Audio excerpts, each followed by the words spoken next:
Welcome, everyone, and thank you for tuning in. Sitting here today with the wonderful Ty Williams. Yeah, yeah. Good to be Like, here. you a cool man. Oh, yeah. All right, so tell me a little bit about yourself. Like you said, my name is Ty Williams. That's actually short for Tyrus. Oh. Yeah, Williams. But my brand name is Ty Will, as you can see, is short. So that's the umbrella to who I am. I'm actually a cool, calm, collected cat. Born in the city, raised in the country. What country? Say it again. Oh, what part of the country? I'm born in Fort Ord, California, but I was raised in a small, very small town called Allendale, Yeah, I South know Carolina. Yeah, nobody knows where it is. It's like Plantersville. Nobody know about Yeah, Plantersville. I've never heard of. That's in. Georgetown, Okay. South Carolina. Okay, yeah. So you about like me then in the country. Mm-hmm. But that's pretty much it. I'm an entrepreneur. I'm a go-getter, aka for the street fellas, hustler. AKA love that. Yeah. All right. So I know you have, what is it, the Established Gent? Established Gent. Yeah. Talk a little bit about that. Established Gent. I founded that organization 2.5 years ago. Just a brief history behind it.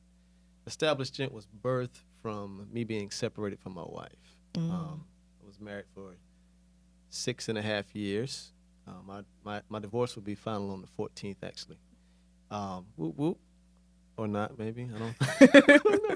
But it's actually a good thing. Like, this is a healthy breakup. It's still a healthy relationship. But when we separated, she left. When I felt like I was unstable. That's a part of the reason why she left. I was doing a lot of things, but I wasn't mastering any.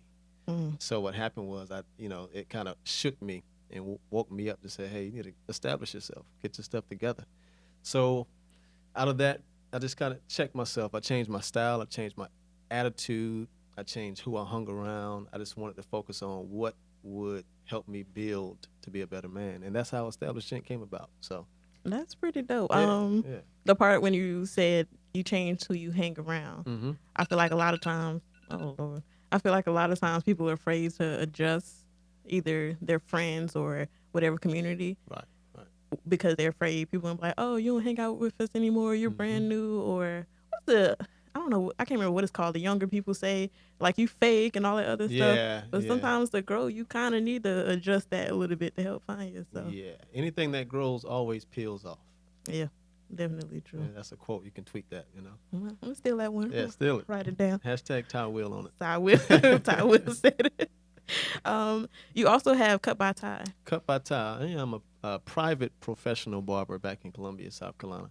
I've been cutting hair overall for 13 years, professionally for the past 7. I've always been a stickler of barbershops. So when I developed the brand Cut by Ty, just hearing people say, hey, I got my Cut by Ty, on social media, they would tag me in certain things. I was like, hey, that's kind of catchy, Cut by Ty. And out of that, I birthed the motto of consistent barbering techniques. So every time a client sits in my chair, I give them the same cut or better. That's what keeps clients coming back. Consistency keeps them coming back. And out of that, it just kind of birthed into an overall brand. That brand is about 4 years old.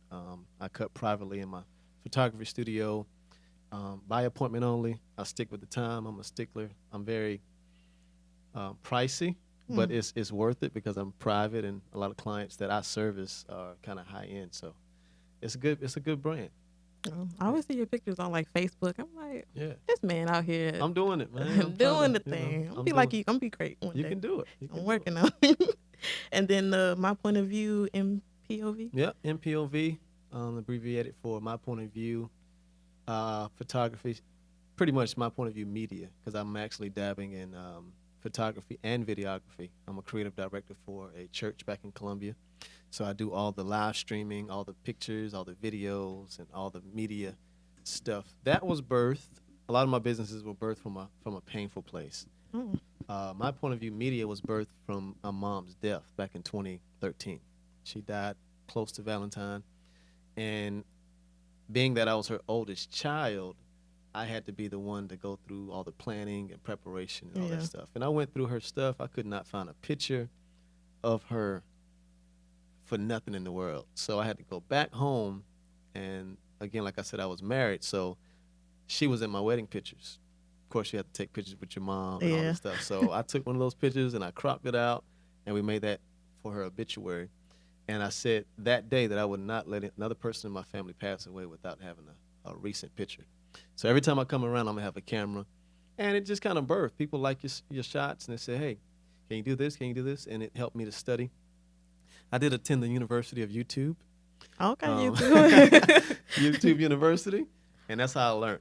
I started as a freelance photographer, and the money that she left behind for me, it was a good bit, and I took it all, probably about 90% of it, and I invested in photography equipment, studio backdrops and lights and all that stuff. And it's actually an up and running business. I have a studio in Colombia, my point of view. It's called Studio Suite, and that houses my point of view and cut by tie barbering. So that's dope. Yeah. How do we get, because with you being an entrepreneur and building your brands and, you know, developing all these different businesses, how do we get more people to do that? I think if we can get more people to really tap into who they are, and I feel like a part of you tapping into who you are is actually doing what you want to do, regardless if it makes people upset, if it doesn't look like, you know, it's going to work. If you want to do it and you love to do it and it's pulling on you, you got to do it. That's a lot to say, but I feel like just helping people tap into who they are. One of my next ventures is going to be business coaching. And I'm going to try to pull out the talent in everybody, help somebody pull out the talent in themselves, rather so. Because everybody got something that they can do. Like you got this podcast that's going on. Hopefully this can turn into a business for you. Hopefully that'd be nice. This can take you off your job. You know what I mean? But it's a matter of how bad you want it. Yeah. What you going to do to make this replace your income that you currently get. Man. Huh? We have to work hard I'm for trying some to tell you, things. work hard. We having to make life or death decisions. Yeah. Like, okay, I still need this money, but I still want to do this. So, and some, you know, entrepreneurship comes with a lot of sacrifices. I mean, I'm sitting here today.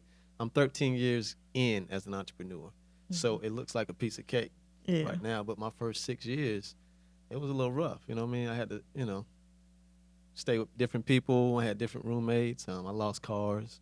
I lost apartments. I lost friends. I lost family members. But I knew that I was not going to settle for what the world wanted to give me as far as a job or, you know, pay me what they wanted to pay me. No, I make my own decisions, and I stuck with it. And just being consistent, again, that key word, consistent. If you're consistent in anything long enough, I think it'll turn into what you want it to be. So that's my Ty Will perspective. That's pretty good perspective. You're a pretty dope dude, because when we met, it was at Piedmont Social. Yeah, we were shooting pool. Yeah, and I took a lot from that night, because you spoke on just business, and even when it came to just pool, just taking your time and believing in yourself. I was like, man, why? I'm going to have to get in touch with him. And I remember, I thought about that. I was like, where this man at? Let me go ahead and find him and see if I can get him up here to come sit down with me. Yeah, it's good stuff. Pool is a strategy. I'm actually in a pool league, or APA pool league back in Colombia. So I play with a team, 2 different teams actually. I put together tournaments, and I kind of just started that this year, but eventually that's going to be a business, you know? I want to train people how to shoot pool. I mean, you can pay me $10 to show you how to shoot. You know, you're pretty good. Actually, doing better. Yeah. He's like, calm down, don't stop rushing. There you go. I'm like, okay, give me the stick, and I'm trying to knock it in now. Don't think about it. No strategy, no nothing. Right. Pool is a matter, and not to prolong, but pool is a matter of strategy overall. So, of course, you shoot with the stick. Yeah. People think you can just go and grab a stick. No, you got to make sure the stick is comfortable for you. What's comfortable for me, it might be uncomfortable for you. So you got to find the right stick. They go by different sizes: 18 ounce, 19 ounce, 20 ounce, 21 ounce. And when you rack the ball, you have to rack them a certain way. You have to put things in perspective. That's the one thing I do know how to do. Put it in perspective, and then when you break, everything is spread out. So it's now a matter of having the choice. What choice are you going to make to make this work for you? It's like looking at life. There you go. There you go. I be sweating when I'm playing pool. I'm like, man, these are hard decisions. Am I going to take the easy way and probably mess it up, or I'm going to really focus and try to get this in there? Yeah, and every move that you make in pool, you don't make it off of that one move. You make it for the next move. So if I shoot this 6 ball, I'm only going to shoot it because it's going to set me up for the next shot that I have. Yeah. That's life. You got to think this long term. Think it right there. Yeah. Versus trying to get to the point. Yeah. So a question that I have for you, because you're a real smooth dude and stuff, and you're a conversation me and my homegirls were having were, what happened to gentlemen? Because it seems like now you have either guys disrespecting black women, or it's like the lack of manners are just gone. And you seem like a real cool, humble dude who still kind of stays to the same, I don't want to say rules, but traditions. Good word. Oh, there you go. Good word. But like old school traditions. Yeah. What happened? I don't know. I'm not a traditional guy, but I do hold fast to the gentlemanhood tradition. What happened, in my opinion, I think it's the music. I think the music that we have in this generation, in this 21st century, it really has exited us out of what's supposed to be right. And it's a matter of what's comfortable and what's uncomfortable. A lot of people are comfortable just saying, I'll get that. Or, if you call somebody and they say, hey, Ty, what's going on with you, man? I'm like, I'm good, man. I'm about to do this right here. All right, cool. And hit me back. All right, cool. That don't make sense, right? Yeah. Right, that's how music is. If you're saying, and you bit that, turn it up, trap. What?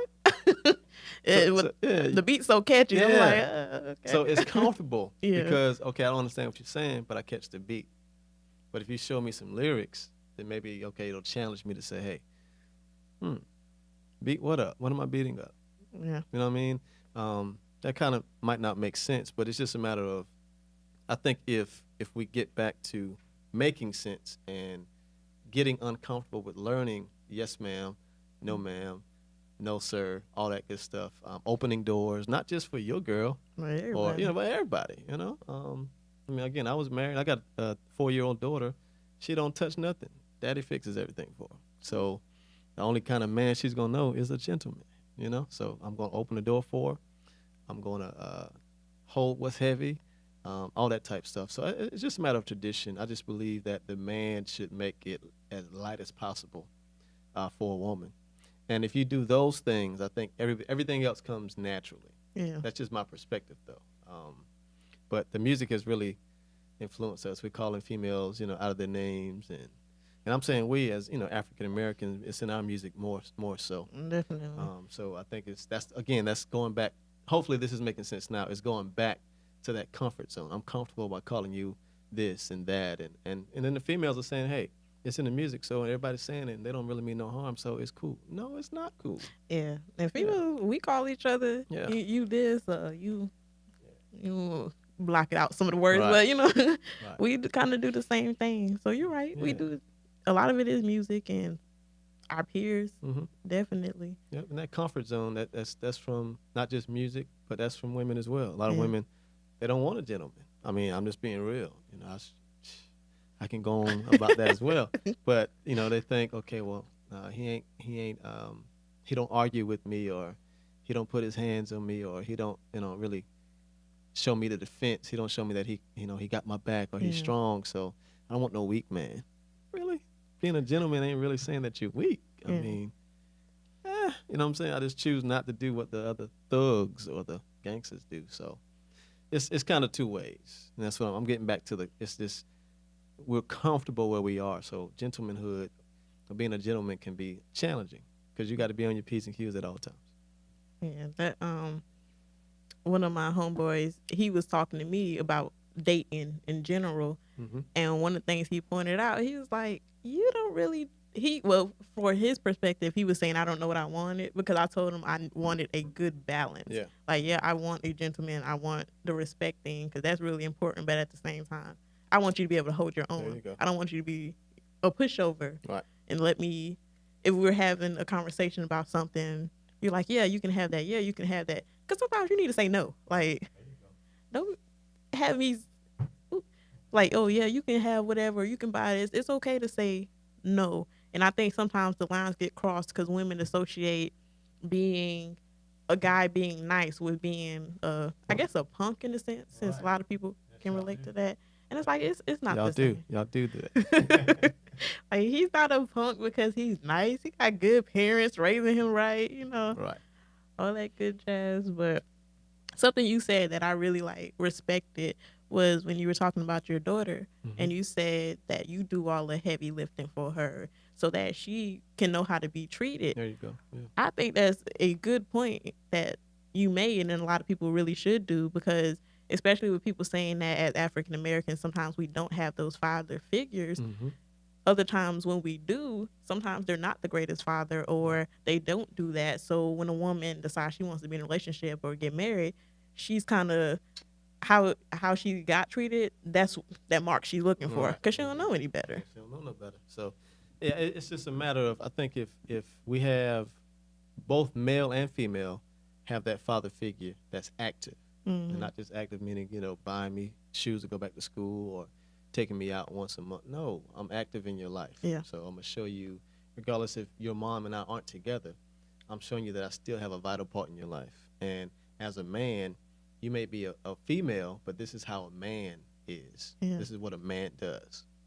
So showing that there's a balance. So even if it's me, her, and her mom, and we still have a tight relationship because we've always been friends, and if we just happen to be in the same atmosphere, I still do it. I still open the door for her mom and let her see that, hey, that's my daddy. He's holding the door for my mama. Yeah.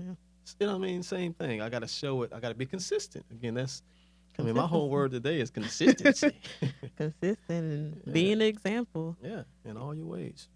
Definitely. I didn't realize how important father figure were probably until I got older, because my father raised me. Okay. So that's what I'm kind of used to, until people kept pointing out, like, why do you do this way, or why do you act this way? And I'm just, to me, it was normal. Like, this is something that my dad does, so I kind of expect the same thing. And just talking and having conversations with people who didn't have their father, or whose father didn't do some of the same things that my father did, it's a completely different just lifestyle. Because for me, I just have, like, here, you need to meet me here or higher. I'm not settling for less, versus some people I know, like the whole if we don't argue thing you were pointing out.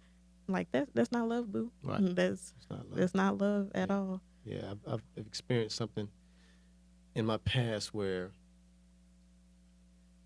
females, and I'm just using females, I'm not knocking females. Yeah. All right, for y'all that's listening. Don't slander this man. He's not coming for y'all.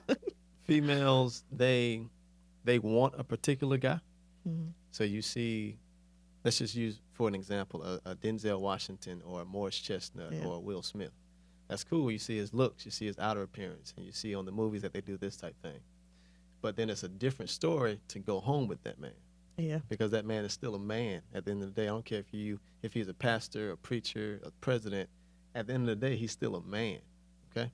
Now, the perspective of that man is, hey, if I like to be well-dressed, if I know who I am, I'm going to be well-dressed. I'm going to be focused on my etiquette. I'm going to be focused on manners. I'm going to be focused on being a gentleman if I know who I am. And I'm not going to let anything distract me. So at times that may come off cocky. Or that may come off as you're being a jerk, or because you don't want to argue and you're always, just straightforward with stuff. It's like, well, I'm just giving you what I would want. This is what you want, right? And then females, they see that side of a guy, and then their whole perspective of the man, a good man or a godly man, it changes. And I say that because when I was married, my wife beforehand, she said, hey, I want a man of God. And I said, like, you're a man of God, and God is taking you places. I'm like, oh, that's good. But then when we got married, the story changed, because now you got to come home with that man of God. Yeah. You got to sleep with that man of God. You got to see that man of God don't always want to talk. That man of God, he's an entrepreneur, so he's only going to be home late at night. You know what I'm saying? That type of stuff. But this is what you wanted.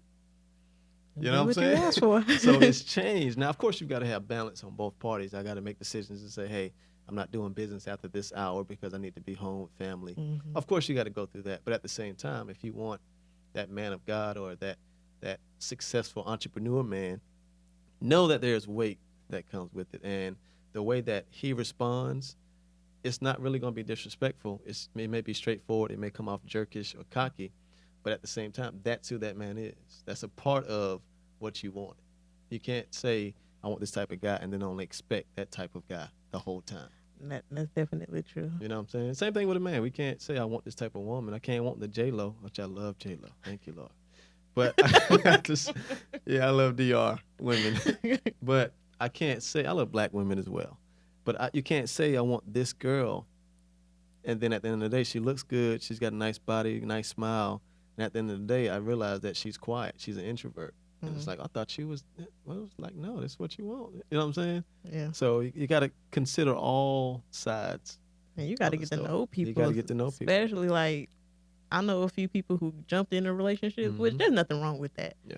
But years down the line, they're finding out stuff that they cannot stand about their person. Yeah. Or if they would have known before, they would have never got involved. Yeah. And one of the things I stress is at least, take that time and build that friendship, that foundation. Because I've done it too, plenty of times where it's like, oh, he's hot. From the outside, it seems like he's everything I want. Yep. And then I get involved and I'm just like, man, I don't want to jump out because I done committed and started investing time. But at the same time, I don't really want all this. This is not what I signed up for. If I would have known this, I'd have been out. Right. I listened to a guy. Have you heard of John Gray? The pastor? Yeah. Mm-hmm. You probably have heard this. Then he says, we're not making you a wife. You should be a wife when we find you. So the Bible even says, he that findeth a wife, not he that find a woman and then she becomes a wife. Yeah. So he makes that statement. He says, when I look for you, I'm looking for a wife. I'm not looking for you to become a wife. So it's a lot of females out there and males that, are saying, hey, I'm a man. Okay, you might be a man, but are you a husband? You're a husband before you actually get married. That is. Meaning, you need to have your own. You got to be able to provide for yourself and already prepare for somebody else. Have all your stuff in a row. Because when we find the woman that is a wife, we now find a helpmeet. So I come and I grab you, I snatch you up, we leave and cleave, all that good stuff. And then, God forbid, something happens to me. Now I can fall back on you to help me meet or help us meet our needs that we started, that I took care of because I'm the head, that type thing. And he said that's profound. And it tapped me back into my whole organization, which Established Gent is a nonprofit organization. I speak all over the East Coast, and I've gone to the middle parts of America. But I talk about the different aspects of how you as a guy should have your own. Like you should be. It may be hard for you to get it, but get it. Let's not depend on women. That's all I've seen growing up. I've seen, a lot of women taking care of men, and then the man, they might work, but they don't treat the woman like respect, or it's like, it's her apartment, the car's in her name, your cell phone in her name. Really, bro? And you comfortable with that? You know what I'm saying? Like, you're putting all the weight on her when we're supposed to do the opposite, take the weight off of her and make her load easy. So that's what Established Gent, that's another portion of what Established Gent is. And when he said that, I just, I was like, you know what? That's a key thing. If everybody could hear this, saved or unsaved, it ain't a matter of Christian and whatever. It's just a matter of if you're a woman and you're a good woman, become a wife. So start cooking, learn how to cook, learn how to wash clothes, and learn how to do stuff under pressure on your own as if you had a husband to prep for. As a man, same thing. Learn how to talk to a woman, open doors, learn this stuff beforehand so you won't have to practice it once you get married, because it's going to be stressful. You know what I'm saying? And then even in all that, you got to marry somebody for where they're going to be and not for who they are. Ain't that the truth? You know what I'm saying? I can't, I'm not the same Ty I was when I got married in 2011. I'm a different breed. If I would have got married right now to this girl, we'd be good. We'd be good. But, 7 years ago, I was a different breed. So, like, you weren't the same person you were yesterday. Yeah, exactly. You just evolve. Yeah. You got to evolve into that. That's it. This guy I knew, he was like, why women, he said, why do not women not do like some of the old fashioned traditions, wait hand and foot? And his whole thing was women are too independent because he feels like because we'll get our own job, get our own, like, I don't need a man, I'll do this by myself. Now he's like, these women are too independent that I feel like I can't even get in there and try to, meet them in the middle and get them to compromise and let me take some of that weight and that burden. And I was like, man, I feel like sometimes we have to be, because just the level of where a man was at before, it seems like you said, it's kind of dropping in a sense, but people are getting comfortable. Yeah, very much comfortable. And even in a man, not particularly that guy, but even in that, if you've got females that are independent, that take care of their own, that got their own car, on their own apartment, it's only going to intimidate a man that doesn't. Ain't that the truth? Okay, I mean that's what I'm looking for. I need you to have it together, and then so if you got your own condo, your own apartment, your own house, and you got your own car and all this other, okay, cool, that's good. Now that's an asset. So I got my own. So let's go ahead and clean your stuff up at your apartment and move it in mine. Now we can rent it out. Hey. You can keep your car because obviously we're going to need 2 cars. You know what I'm saying? That's how I look at it. Like, it's a business. At the end of the day, marriage is even a business, and I looked at that, I don't think I failed in marriage because I still have a healthy relationship with my child's mother. Yeah. But at the end of the day, I made a bad business decision somewhere down the line, and it caused me my marriage. So just like anything else, if I make a bad business decision in barbering, it could cause me my barbershop, my studio. Yeah. You know what I'm saying? So guys got to look at it like that. Don't be intimidated. You're only intimidated if you don't have your S together. Okay? Censor. Censor. Yep. Keep it that PG. Can be stuff. You don't have your stuff together. Yeah. So, yeah, you gotta get on your game, man. So that's what Established Gent is about. So I think it was a picture or something I saw. You were teaching kids how to like tie ties and different things. What was that program? It was just a program That's Established Gent. That's where I go when I speak. I mean, I've spoken Tampa, Florida. I've gone to, of course, I've come here to Charlotte, North Carolina. I've gone to Cincinnati, Ohio, New York, Washington, D.C., different organizations that I have a connection with, either the owner, the CEO, president, or somebody. They bring me in based off of saying, hey, I know this guy. I've got this personal relationship with Ty. He probably cut my hair. He's probably taken my pictures. He's probably sung at my church. He's, you know what I'm saying? And they say, hey, come in and speak to my guys about how to tie ties, how to tie bow ties, or table manners, or just how to dress. I mean, it's simple stuff. So I do that. What you saw was right here in Charlotte at the convention center. I think it was the Church of God in Christ International AIM Convention. And they have this thing called Kojic Gentlemen. And what they do, they have 3-day sessions, and I was a part of 2 of the sessions. And it talked about just where the guys should be, no matter what age you are. I had guys in there from the age of 10 all the way up to the age of 50.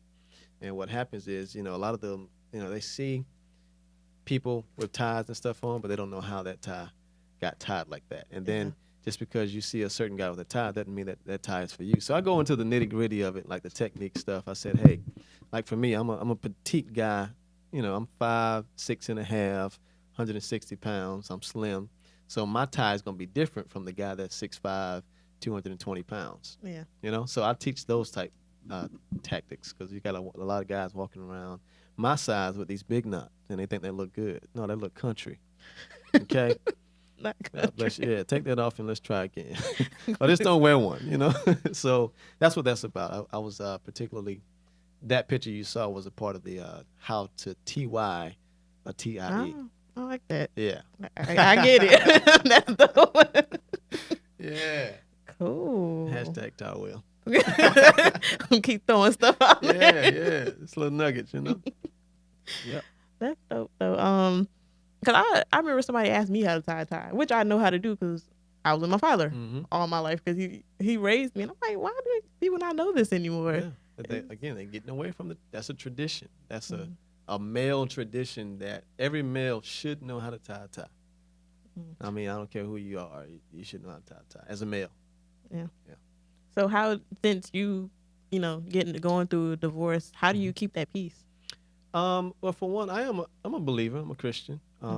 And I just believe, like the Bible says, he'll keep you in perfect peace if you keep your mind stayed on him. So my mindset is, I don't believe in conflict or, having controversial situations, even if things are going to happen. But if it can't kill me, it ain't going to hurt me. True. So why stress over it? Because even after people pass away, people talk about you. But after that moment, 3 words that I live by: life goes on. Man, what? So don't focus on today, focus on tomorrow.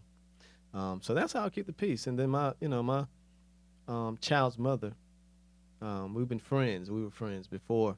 We were best friends before we got married. So we've always had this relationship. You know, she's cool, calm, collected. I'm cool, calm, collected. She's not ratchet. I ain't ratchet. So for me, it's easy. Like, okay, I ain't dealing with no ratchet person.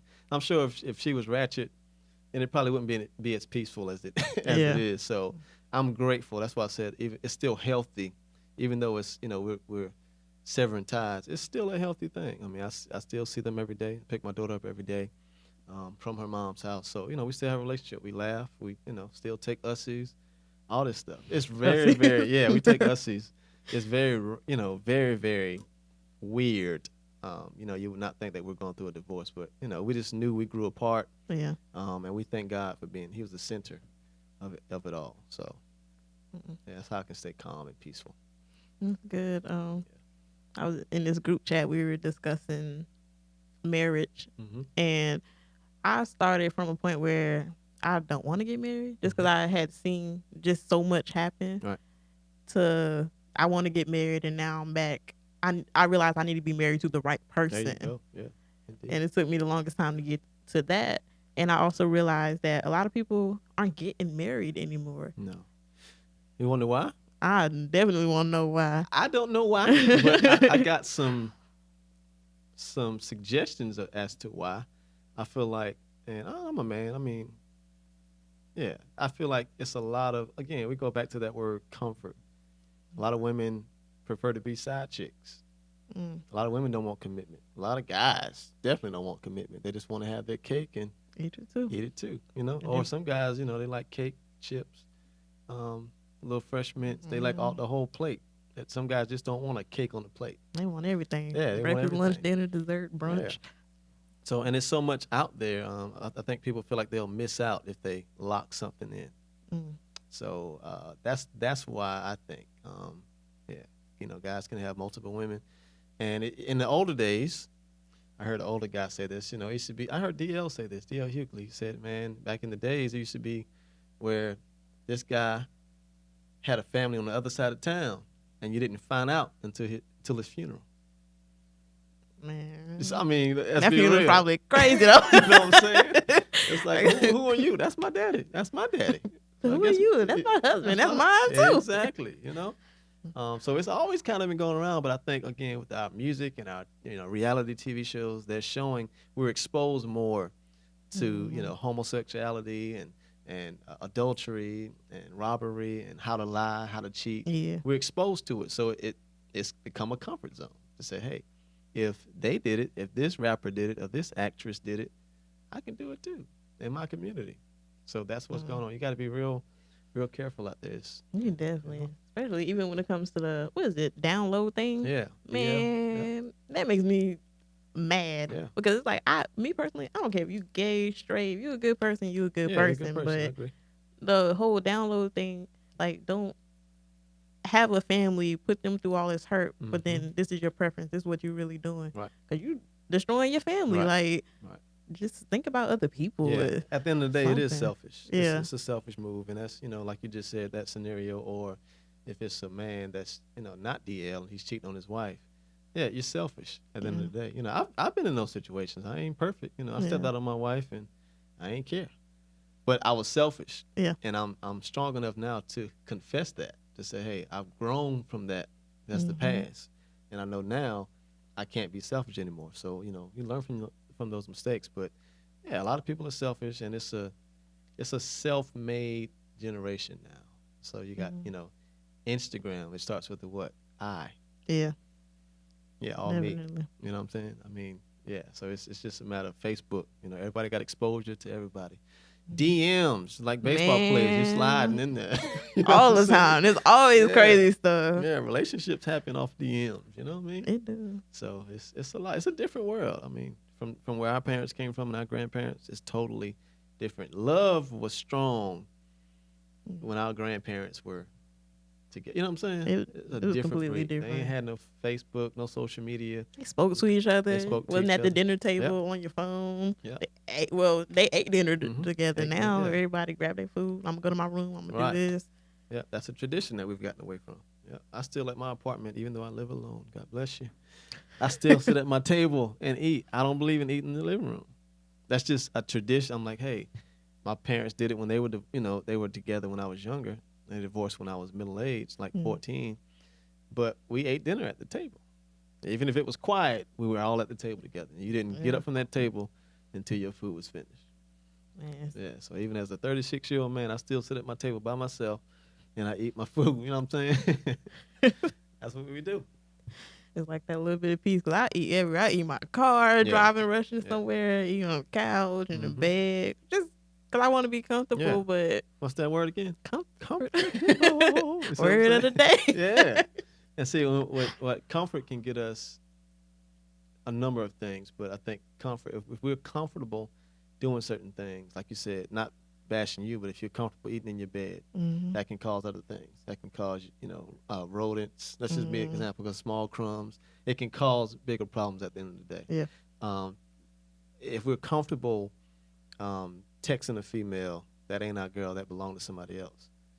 Eventually, you're losing respect for her significant other or her husband. Yeah. Or her spouse. You see what I'm saying? Now we're in a comfort zone. So comfort zones kind of get the best of us, It can be bad. Especially that texting. Y'all don't get beat up trying to mess with somebody. Yeah, you change the name of the phone to make it look like it's your homeboy or your homegirl. Man, what? It's real out there. You gotta. I teach this, and I'm gonna be getting into business coaching in 2018. But I teach everything that I've been through. I try to make light of it by making it a production in some sense, and say, okay, hey, what did I do? I mean, I've texted, different females and, been with a female and then changed the name in the phone and said, hey, oh, that's my homeboy. We're just talking about what we're going to do. Yeah. See? You see it say Greg? You know what I'm saying? But, she see the name, but she can't read all the text that we text. Now they look. Now be careful. Looking, So it's just a matter of, man, I think going back to, entrepreneur, like, how can we make people more aware of, doing what they want to do in so many words? Just be true. Be true to yourself. Like one of the golden rules is to thine own self be true. And the Bible talks about do unto others as you would have them do unto you.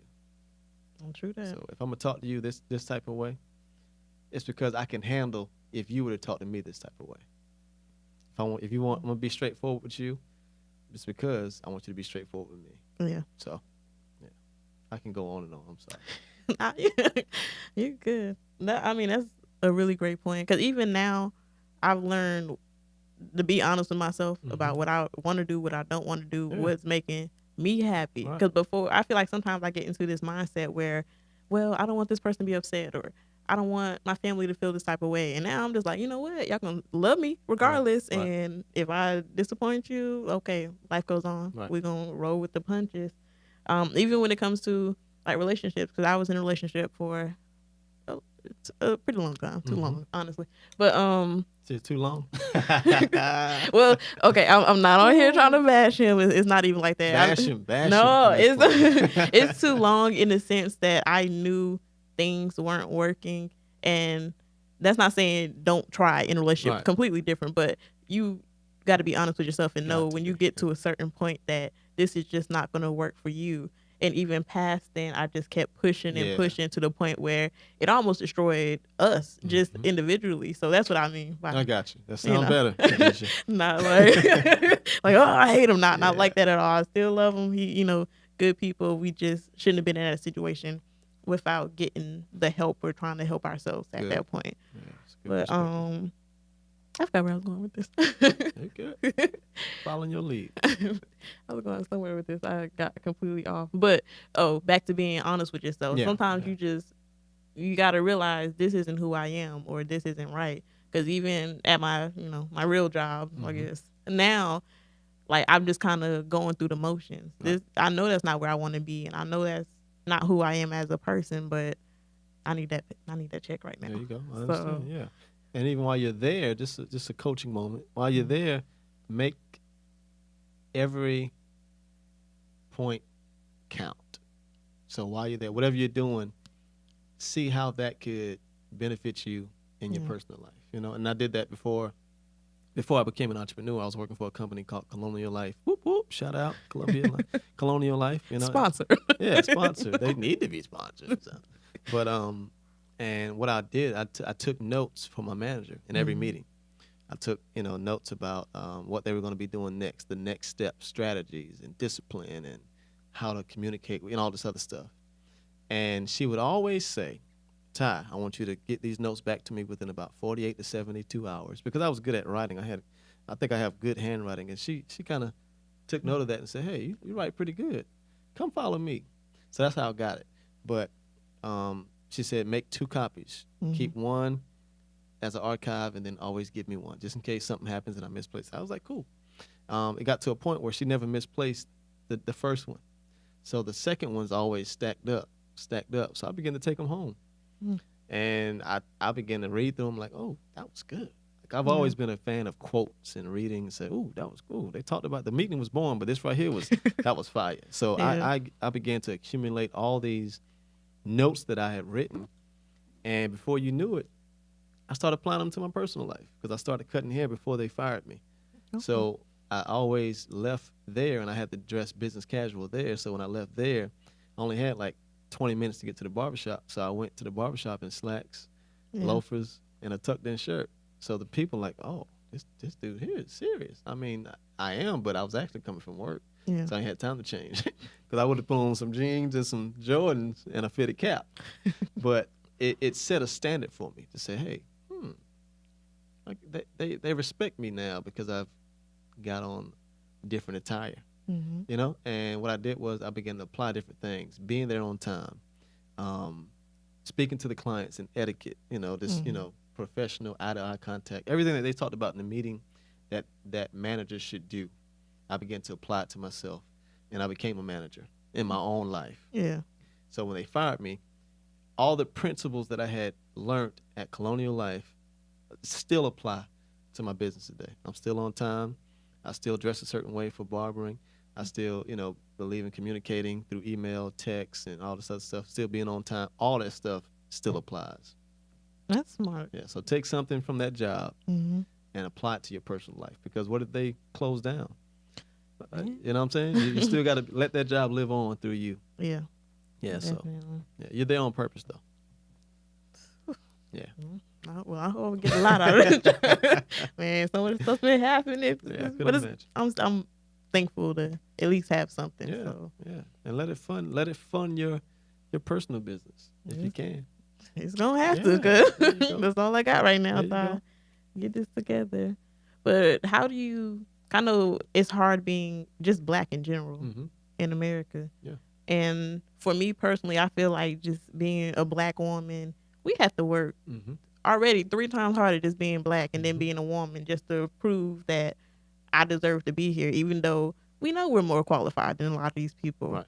And I'm sure for a male, it's, a Black male is the same, or it might be harder just because you already get looked upon. Like I walk through the office and people send me emails, why are you so angry? Are you okay? And I'm like, I'm walking. But I don't know if it's the appearance or what it is, but I hear that all the time. Like, oh, you seem this way or you seem that way, or why this happened, or is she mad at you? I'm just having a good day, just walking to my desk. You know what I'm saying? So how do we really teach our younger Black kids how to adjust and adapt to the work environment, especially when it's not yours? Right. I hadn't been in that field in a while, but I still think it's just a matter of being yourself. You got to be comfortable with who you are. Yeah. I mean, I can say so much, but to try to summarize it, you got to be comfortable with who you are. That's at home, at the ball game, at church, on your job. Because it's hard trying to portray one thing when you're really not that all day. Yeah. And I learned that as an entrepreneur, not immediately, but again, like 6 or 7 years into entrepreneurship, I was like, man, I'm working hard, but I'm still coming home stressful. And to the outside people, it looks good, but I'm stressed. And I had to realize, hey, just be cool, calm down, stay cool, calm, collected, and just be yourself. Only do what pleases you. That's true. I mean, that's harsh now. That can be harsh when you say, well, why are you doing what's pleasing? That's selfish. No, I want to be happy. I want to be happy. And so if my happiness requires me to do this and to be this type of way, that's what I want to be. And if you're happy with yourself long enough, if you keep making yourself happy consistently, back to that word, then it should rub off on somebody else. You know? Well, Ty, I don't feel like doing this today. Okay, cool. We don't have to do it today. Well, oh, I thought you was going to say, no, you don't feel like doing this today. That's how you feel. Yeah. So I want to keep you in that place of calm, collected. Because if I make you do it, now you're going to be somebody else. Yeah. You see what I'm saying? So that's the area I'm coming from. So I would just say to our younger community, you got to be yourself. Be yourself. Not especially as a Black American, it's really hard for us. So it's just a matter of being ourselves. But at the same time, in all your ways, still get understanding. So being yourself, but still being knowledgeable as well. Don't just be yourself and be a fool. I'm just being me. No, okay, you can be yourself, but show some traditional respect. And you got to, again, that's where the traditional etiquette comes in and say, hey, you can be yourself, but still learn these principles of manhood and womanhood. This will take you a long way. Like that foundation. You definitely need that for everything. Especially when I know now, especially social media being so popular, Facebook, Instagram, I know people see so much and they're like, oh, I'm supposed to look like that, or I'm supposed to do this, or this person got this many likes or this many shares, to the point they're trying to adapt to being someone else on the outside and the inside. Right.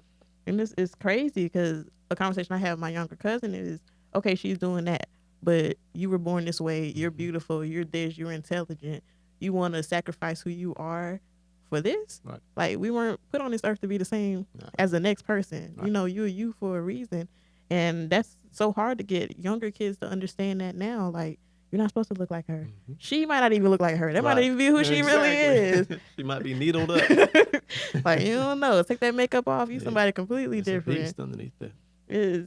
It's hard. So I know one of the things that this girl I know, well, she's not a girl, but this woman I know, Angel Prince, she's a push coach. Okay. Kind of like what you're getting into. Cool. And she tries to enforce like on her daughter, like, you're beautiful. You're you're important. So she can understand and already have that foundation, even though I think Layla's only like 4 or 5. Yeah. But it's like building that foundation earlier, because when we go to school, sometimes we're around a bunch of, I don't want to say white, but, white people or, people of different cultures where even now, like I'm natural and everything, but for the longest time it took me a while to get to that point where I'm like, I want to do this because this is who I am and this is what makes me happy. Because you see all these weaves, with ain't nothing wrong with weave. I like to be a good weave, but it's just not who you are.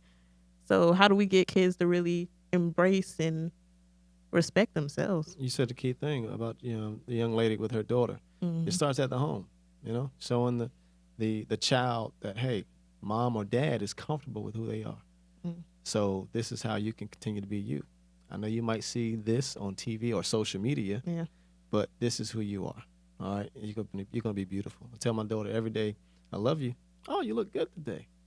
Your daddy's big girl. I'm telling her this, so no matter what she hears after that, she heard it from her dad first or her mom first. Yeah. So I think it starts at the house, whether that's a single parent or a dual parent home.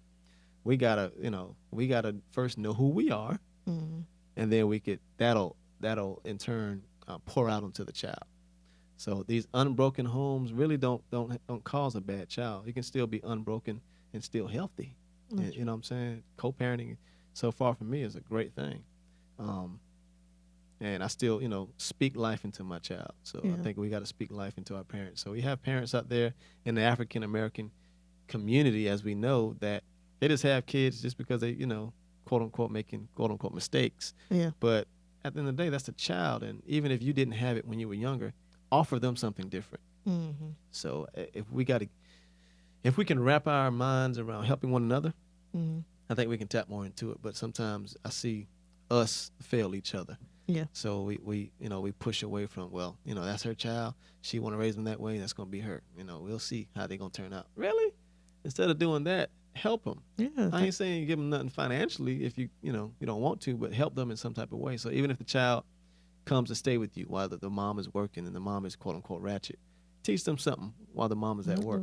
That'll stick with them. And then that way, if the child has it, it's at least in the house.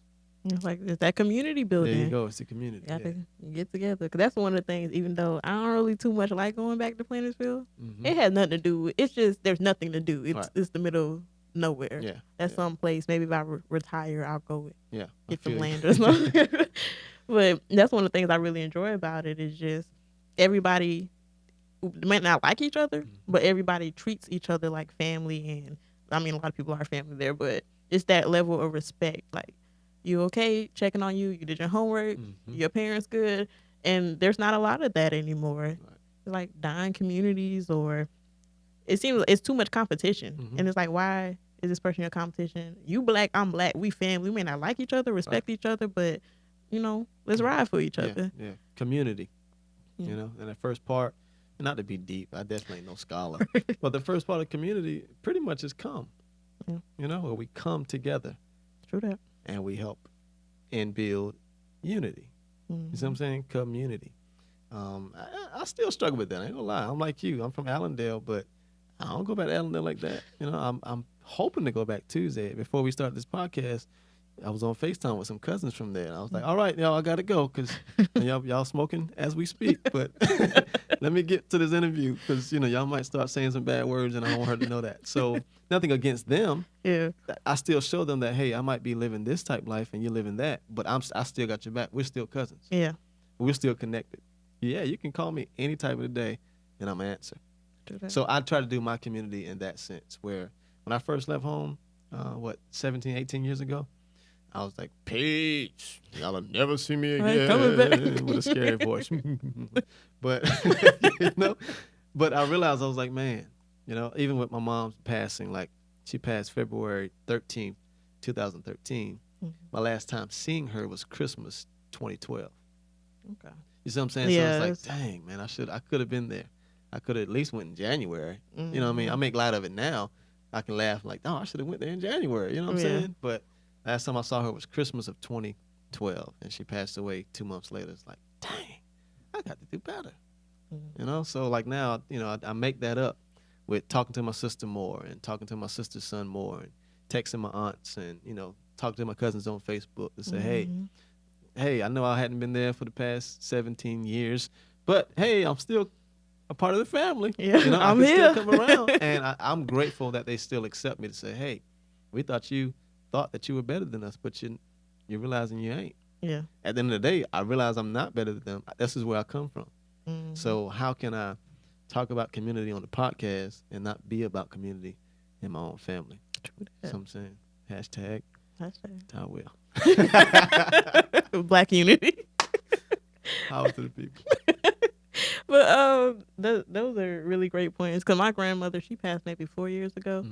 And I know I was so invested into doing different things within school or hanging out with my friends, but I just had this feeling like I just learned to start listening to my gut, and something did not feel right. And I remember the first time she got sick, I was like, you know what? I love y'all, but I'm going to stop, doing this. And I kind of started showing up more, which I'm so thankful I, listened to myself because she ended up passing that next year.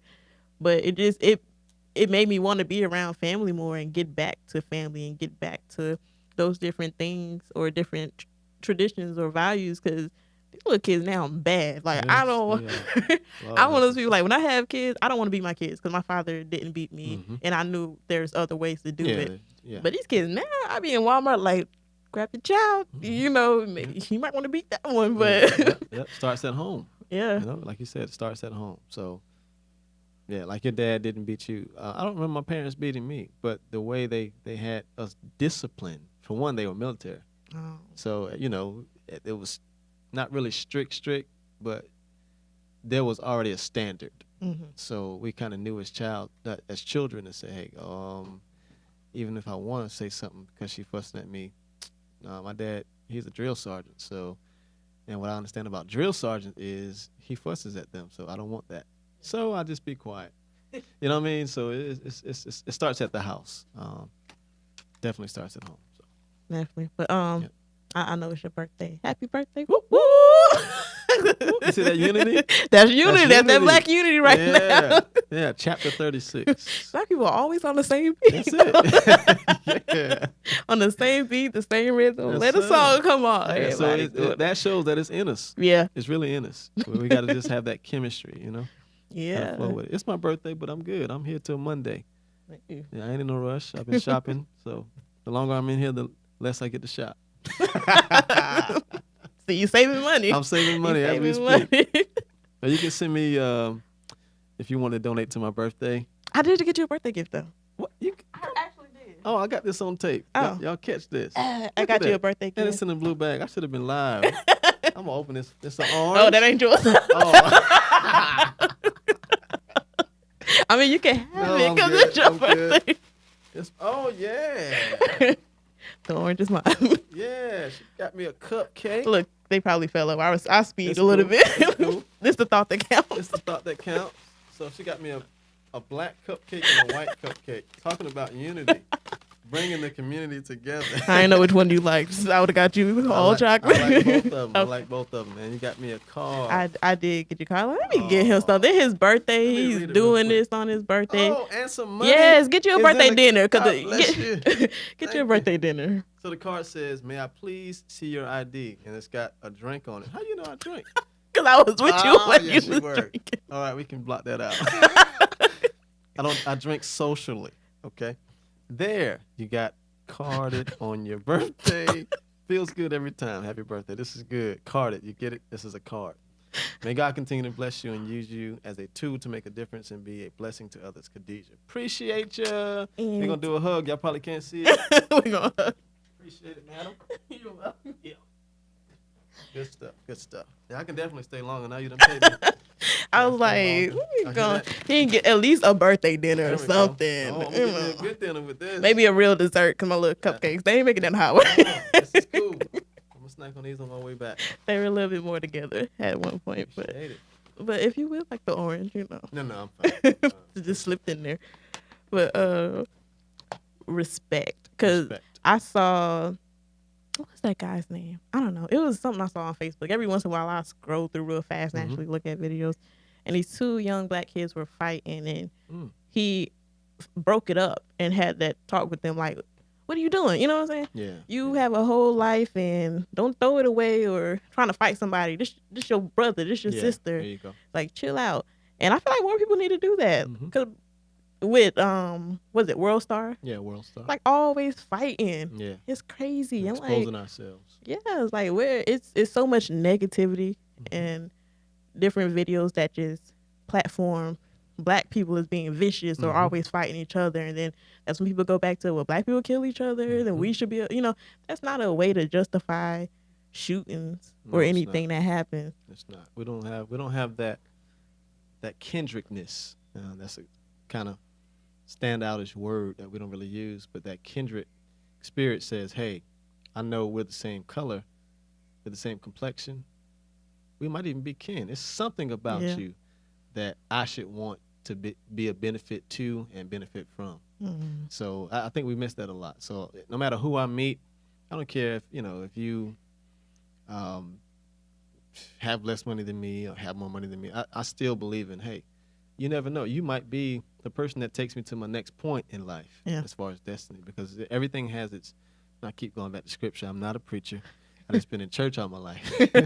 But in the Bible, it talks about in Ecclesiastes 3,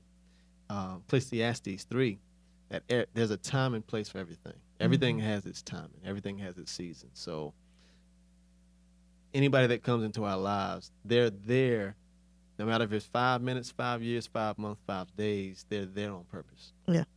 We only met for maybe an hour or so, not knowing that, hey, she has this podcast thing she's doing, and you didn't know I was an entrepreneur until I told you. Yeah. But we stopped. We spoke and said, hey, y'all want to shoot? We didn't know y'all. We was about to leave and everything. We was like, hey, all right, cool. Let's get it in. Yeah. Now, I think my boy tried to holler at your girl. He was trying to holler, though. That's a part of us being black. But, so it's just a matter. Everything has its purpose, though, So I'm glad to even have that connection, because this could go and will go further. You know what I'm saying? My people going to know your people going to know me. So that's how it's about. Your people going to know my people. So glad for it. Like that family, like bringing everything together. Yeah. Which now, I mean, even I have to talk to myself and like, okay, this is your sister. I have my moments, or sometimes just. We human now. Yeah. Like, I don't want to say bad behavior, but the proper word? Because behavior is definitely not it. But sometimes other people's traits and characteristics rub off on you. You don't even know it all the time. So I always have to self-reflect, like, okay, this ain't who you are. Just because this person you're surrounded by is acting this way, that doesn't mean you have to. Which goes back to surrounding yourself with a group of people who are going to help stretch you and help you grow. But because before I look at somebody and, you know, judge them, or why she look like that? Why he look like that? Or he only want this. And you don't know what people want. You don't know what they going through, what they got going on. So now it's like, okay, even though she look crazy, she acting crazy in this store, she could really just have a bad day. You know? Yeah, we all have them. Yeah, man. Yeah. Like, respect everyone from... You got to. Janitors. I mean, they people too. And you, for all you know, they could run the company and just be there just helping out because somebody fell short. That's a good concept that you just displayed, because a lot of people, they'll work and do something, even if it's a low job, but at the end of the day, I was telling somebody, and I'll get back to that point, I was telling somebody something about Charlotte. I'm gonna be moving to Charlotte soon. Right? How soon, I don't know, but I'm gonna be harassing you like, Ty, come back. I'll come back. But they were saying, there's like, man, you got a lot going on here in Columbia. What you gonna do? Take this with you or leave it behind? I said, no. I said, bro, I'm smarter than that. I said, these are still gonna run, and I'm only making this decision to relocate our residents because these can now run themselves. Yeah. I said, so I'll be residing in Charlotte, and I'll still remain here. I said, now, I can go work in a barbershop in Charlotte, and nobody know that I'm a private barber back in Columbia, because that's what I choose to do. Yeah. So just because I work in your shop, I don't have to tell you, oh, yeah, I'm only working here because mine is running back. No, that's not as cocky. Yeah. I'm just going to come in here and act like a regular person. But at the end of the day, I got 3 or 4 businesses in another city. True. So, you know, people, you know, they take jobs as janitors because guess what? They may have their own cleaning company right down the street. And they're just doing this just to stay active. So, like you said, we have to have respect for what we, quote unquote, think is the lowest person or position.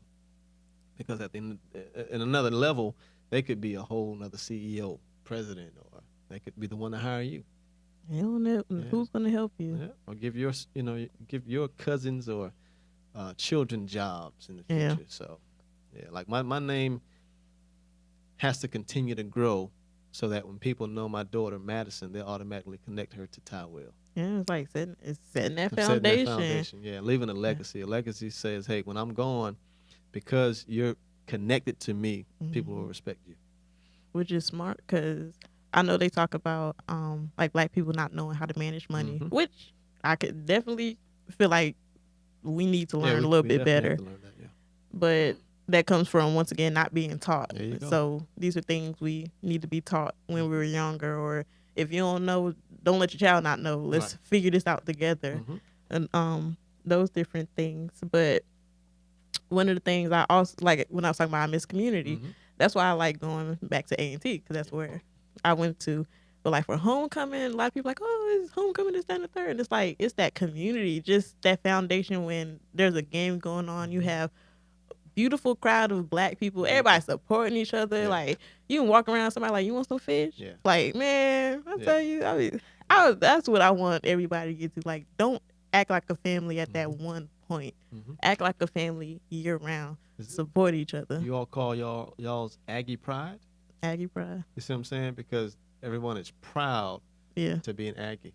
And if you're associated with the name North Carolina A&T, that's it, right? Pride comes with it.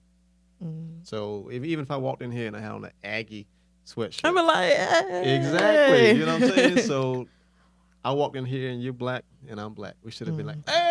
Exactly. Like, help each other.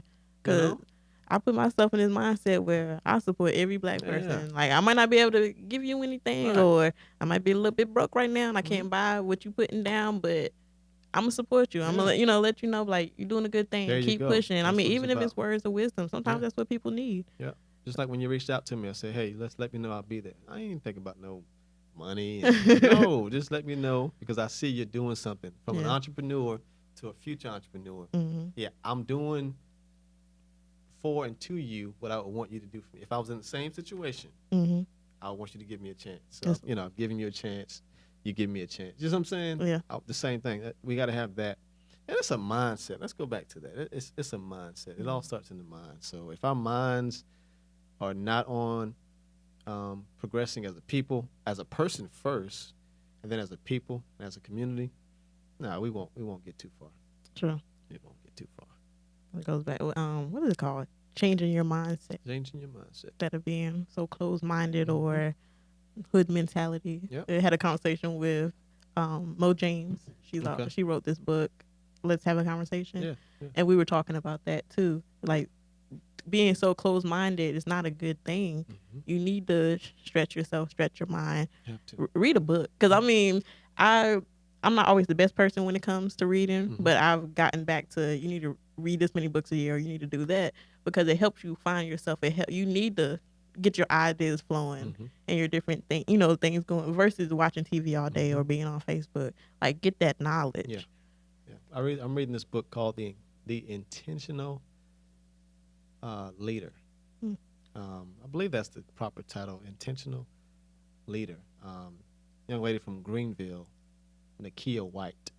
I was at a conference in Atlanta back in March. I was actually doing media for it, but because I was shooting it, I was also listening because I'm a leader. Yeah. And she had this book, and I said, I have to get this book. And it turns out, like you said, I said earlier, Kindred Spirits, it's like, man, if I was to write a book, it'd be just like this, because what she did was she took quotes from everyday people and she elaborated on it and made a book out of it. That's what I do on Twitter. Every day I have this thing that I call 6 a.m. success. I wake up about 5:30-ish, 6 o'clock, sometimes 7:30, But no matter where I'm texting, I hashtag, most of the times, hashtag Ty Will, hashtag EST Gent, hashtag Think, Grow, Prosper, hashtag Social Wisdom, hashtag 6 a.m. success. So while you're sleeping, I'm up reading, I'm up looking at the next move. I ain't just on social media looking at the girl in the bathing suit. No, I'm looking at motivational quotes. I'm looking at videos from Gary Vee. I'm looking at Tom Hanks and his next move. I'm looking at, all these people, God bless his soul. I'm looking at these people that are doing greater than I have and their steps to getting there, just to see if I'm on the right track. So to see her do that, she motivated me indirectly. I don't even think I told her that, but it's like, man, I'm going to write me a book. And it's not going to be mimicking her, but I quote a lot on Twitter. I've got a live feed on my website. It can be checked out, tywill.com. It pops up with my live feed, everything that I talk about on Twitter. And what it does is it encourages people. Like, I only post what encourages me. And in turn, I know it's going to encourage somebody else. I got people that inbox me all the time, say, hey, man, you don't know what that message meant to me. And I don't know where you get it from, but it was just for me. And I'm like, wow, it was actually for me. But I'm glad it helped you. Yeah. You know what I'm saying? Like, that's what it's about. So I feel like I'm going to do some motivational stuff. If we have more motivators, motivational speakers, or pushers in our community around our people that aren't afraid or scared to say, hey, no matter if you are a thug, just got out of prison, or got your own business, just sit around a community environment and let me push some quotes in your head. You got to stay motivated. Consistent motivation produces production. Tweet it. Hashtag Ty Will. There you go. Yeah, let's steal that one too. Yeah. So that's where I'm at. I just believe in the next level. I'm not where I want to be, but I'm way ahead of where I was. So. Yeah. So since you're ahead, how do we get other people there? Because a lot of, once again, another conversation I had with we need more black businesses. We need more people to help our community. We need to help each other. We need to, just rebuild that connection. How do a lot of people don't know how to? Yeah, I think it's a matter of as an entrepreneur, somebody that has a business. I have an establishment called Studio Suite. It's helping our people by not just anybody. Just because you're black, I'm gonna give you a job. No, you got to be black, but at the same time, I got to test. The Bible talks about it. Test the spirit by the spirit. So indirectly, I'm going to test your spirit. I'm going to see where you at. I don't care about your degrees. I don't care about what family you come from. I'm going to check you as a person, as a young woman, as a young man, and say, hey, let me see how if you're respectful. Let me see if you show up on time. You do these things. Right, I was on time. You're on time. But let me see these things, and then you know what? I have a studio in the Spring Valley portion of Columbia, South Carolina. I need a receptionist.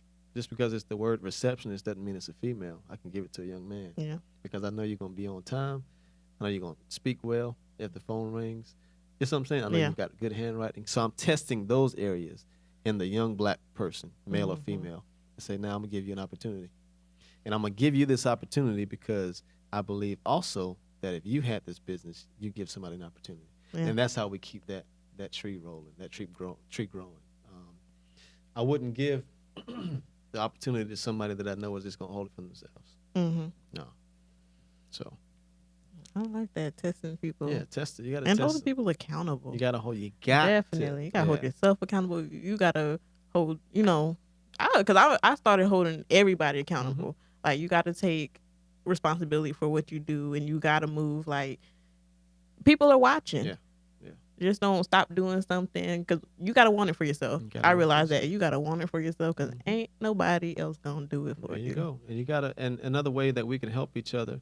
Again, it goes back what we talked about earlier. People have to want the help. Mm-hmm. I can't want to help you and you not want to help yourself. Yeah. So, and the accountability factor plays to say, hey, are you going to allow me to hold you accountable? That is true. I can't force you. You got to take. You got to be able to open yourself up to say, hey, I want to be a better person. So if this is a part of that process, hey, count me in. Respect it. Yeah. Definitely respect it. But yeah. I'm going to let you go. Whoop, whoop. Because it's your birthday. It's my birthday. Oh, God. I would sing your birthday song, but I ain't about to. Come on, I'm going to record it. Let me go ahead and do it. I can't sing, y'all. Don't judge. Boo. Go ahead. You thought I was going to do something. I'll help you out. Are we doing the original version or the black people version? Don't even matter. Black people. Since we're talking about black people. Happy birthday to you. Happy birthday to you. Happy birthday. Hey. The remix. It's your birthday, baby. Hey, it's your birthday, baby. It's your birthday. It's your birthday. It's your birthday. Go, Ty. It's your birthday. Go. It's your birthday. Go. It's a birthday remix. Yes, sir. I need some birthday music. I know, right? That would be dope. This is good, man. This is good. But thank you, everybody, for tuning in. Make sure you check out Ty Williams. Pretty dope dude. TyWill.com. And make sure you check out Black Unity Movement. Black Unity Movement. Come on. That's where we at. Y'all see this? www.Black Unity Movement. We in there. Social media, Facebook, all that just started coming up. So Black Unity Movement 17. Make sure you follow Instagram, Facebook, Twitter. I'm trying to get into it, but peace, love, blessings. Stay black, y'all. Stay black.